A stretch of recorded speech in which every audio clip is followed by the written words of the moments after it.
ओम नमो भगवते वासुदेवाय। भगवान विष्णु की जय, माता लक्ष्मी की जय। श्री कृष्ण गोविंद हरे मुरारे, हे नाथ नारायण वासुदेवा। श्री हरि की जय।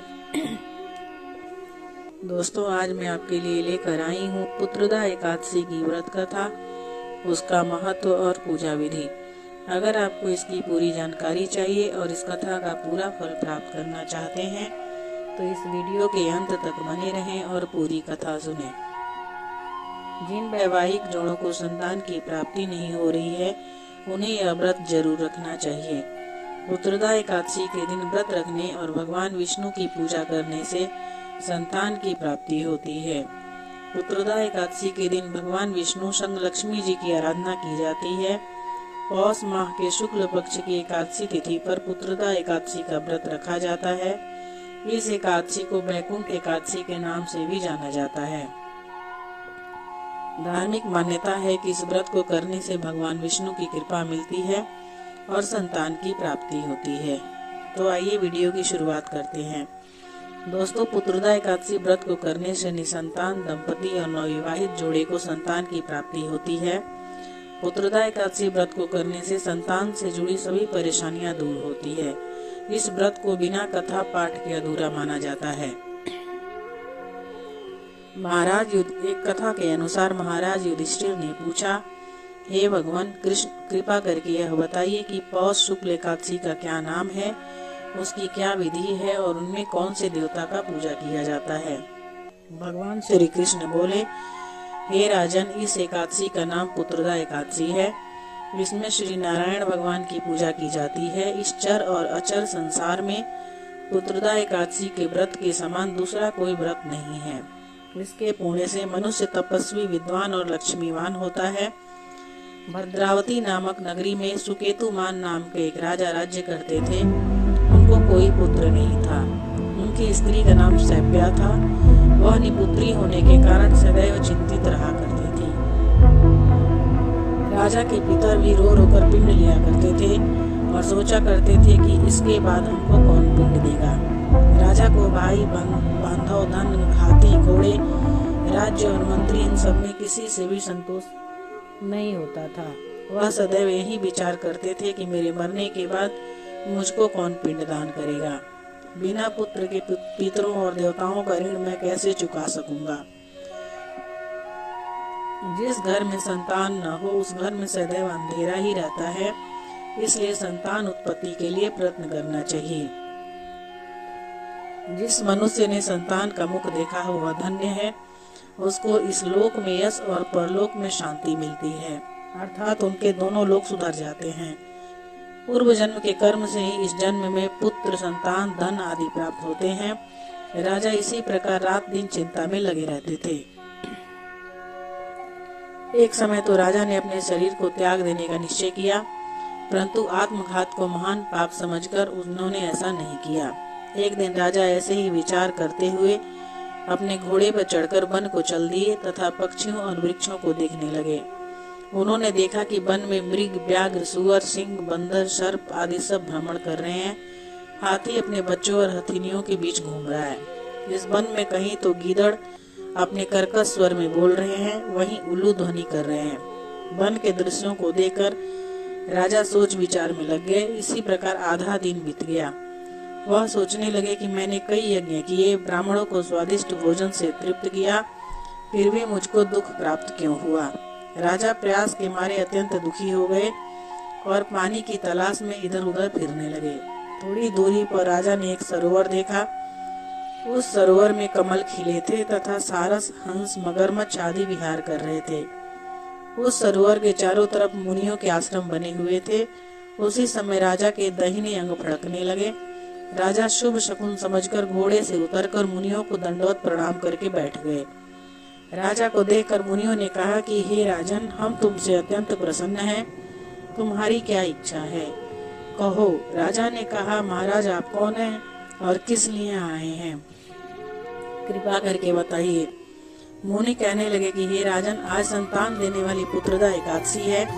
हम लोग विश्व देव हैं और इस सरोवर में स्नान करने के लिए आए हैं। यह सुनकर राजा कहने लगे कि महाराजा, मेरे भी कोई संतान नहीं है। यदि आप मुझ पर प्रसन्न हैं तो एक पुत्र का वरदान दीजिए। मुनि बोले, हे राजन, आज पुत्रदा एकादशी है, आप अवश्य ही इसका व्रत करें। भगवान की कृपा से अवश्य ही आपके घर में पुत्र होगा। मुनि के वचनों को सुनकर राजा ने उसी दिन एकादशी का व्रत किया और द्वादशी को उसका पारण किया। इसके पश्चात मुनियों को प्रणाम करके महल में वापस आ गए। कुछ समय बीतने के बाद रानी ने गर्भ धारण किया और 9 महीने के पश्चात उनके घर एक पुत्र हुआ। वह राजकुमार अत्यंत सूरवीर, यशस्वी और प्रजापालक हुआ। श्री कृष्ण बोलने लगे कि हे राजन, पुत्र की प्राप्ति के लिए पुत्रदा एकादशी का व्रत करना चाहिए। जो मनुष्य इस महात्म्य को पढ़ता है या सुनता है, उसे अंत में स्वर्ग की प्राप्ति होती है। श्री कृष्ण ने कहा है कि संसार में पुत्रदा एकादशी उपवास के समान अन्य कोई व्रत नहीं है। इसके पुण्य से प्राणी तपस्वी, विद्वान और धनवान बनता है। जो व्यक्ति पुत्रदा एकादशी के महात्म्य को पढ़ता व श्रवण करता है तथा विधान अनुसार उसका उपवास करता है, उसे सर्वगुण संपन्न संतान की प्राप्ति होती है।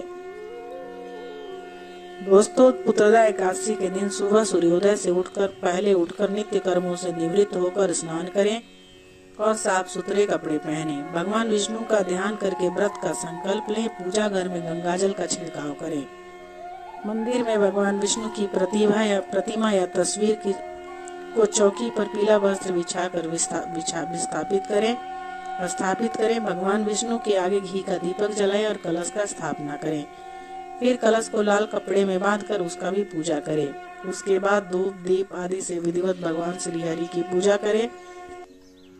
अंत में भोग लगाएं, आरती करें और प्रसाद बांटें। धार्मिक मान्यताओं के अनुसार पुत्रदा एकादशी व्रत के दौरान सत्य, अहिंसा और संयम का पालन करना चाहिए। व्रत रखने वाले को इस दिन किसी भी प्रकार के बुरे विचारों या कार्यों से बचना चाहिए। भगवान विष्णु के सामने संतान प्राप्ति की कामना करके व्रत का संकल्प लेना फलदायक माना जाता है।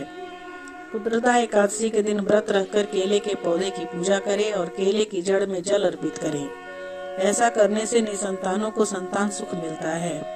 पुत्रदा एकादशी का व्रत रखकर पूजा के समय संतान गोपाल मंत्र का जाप करना चाहिए। इस मंत्र के जाप से दंपतियों की मनोकामनाएं पूरी होती है और संतान की उम्र लंबी होती है। पौष पुत्रदा एकादशी के दिन श्री विष्णु सहस्त्र नाम स्रोत का पाठ करने से विवाह की मनोकामना भी पूरी होती है और साथ ही इसका पाठ करने से घर में धन, धान्य, सुख, संपदा बनी रहती है। पुराणों और महाभारत में बताया गया है कि इस व्रत को करने से हर तरह के पाप खत्म हो जाते हैं। इस एकादशी पर भगवान विष्णु की पूजा और व्रत कर रात्रि के समय जागरण करने का बहुत महत्व है। इस व्रत को करने से जिस फल की प्राप्ति होती है वह हजारों सालों तक तपस्या करने से भी नहीं मिलता। जो पुत्रदा एकादशी का व्रत करते हैं वे इस लोक में पुत्र पाकर मृत्यु के बाद स्वर्ग प्राप्त करते हैं। इस महात्म्य को पढ़ने और सुनने से अग्निष्टोम यज्ञ का फल मिलता है। संतान प्राप्ति के लिए पौष पुत्रदा एकादशी के दिन पीले रंग के फूलों की माला श्री हरि भगवान विष्णु को अर्पित करें और साथ ही माथे पर चंदन का तिलक भी लगाएं। दोस्तों, एकादशी के दिन संतान कामना के लिए पति पत्नी सुबह जल्दी उठकर भगवान श्री कृष्ण की उपासना करें। इसके बाद मंत्र का जाप करें, फिर प्रसाद ग्रहण करें और उसके बाद गरीब लोगों को दान दक्षिणा अर्पित करें और उन्हें भोजन कराएं। एकादशी के दिन बच्चे के करियर को ठीक करने के लिए पौष पुत्रदा एकादशी के दिन अपनी संतान के माथे पर केसर का तिलक लगाएं और जरूरतमंदों को पीले रंग के कपड़े दान करें।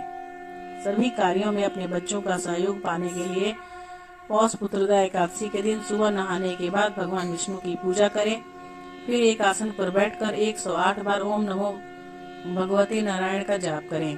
बच्चों की अच्छी शिक्षा के लिए पौष पुत्रदा एकादशी के दिन भगवान विष्णु की विधि विधान से पूजा करते हुए विद्या यंत्र की स्थापना करें। फिर उस यंत्र को बच्चों के कमरे में रखें। तो दोस्तों, पुत्रदा एकादशी की व्रत की कथा, पूजा विधि, महत्व आपको कैसी लगी मुझे कमेंट करके जरूर बताइएगा। अगर आप मेरे चैनल पे नए हैं और अभी तक सब्सक्राइब नहीं किया है तो मेरे चैनल को सब्सक्राइब कर लीजिएगा ताकि मैं जब भी कोई वीडियो या कथा डालूं आपके पास नोटिफिकेशन जाए और आप मेरी कथा को और वीडियो को सुन पाएं और देख पाएं। लेकिन अगर आपने मेरे चैनल को पहले ही सब्सक्राइब कर रखा है तो उसको दोबारा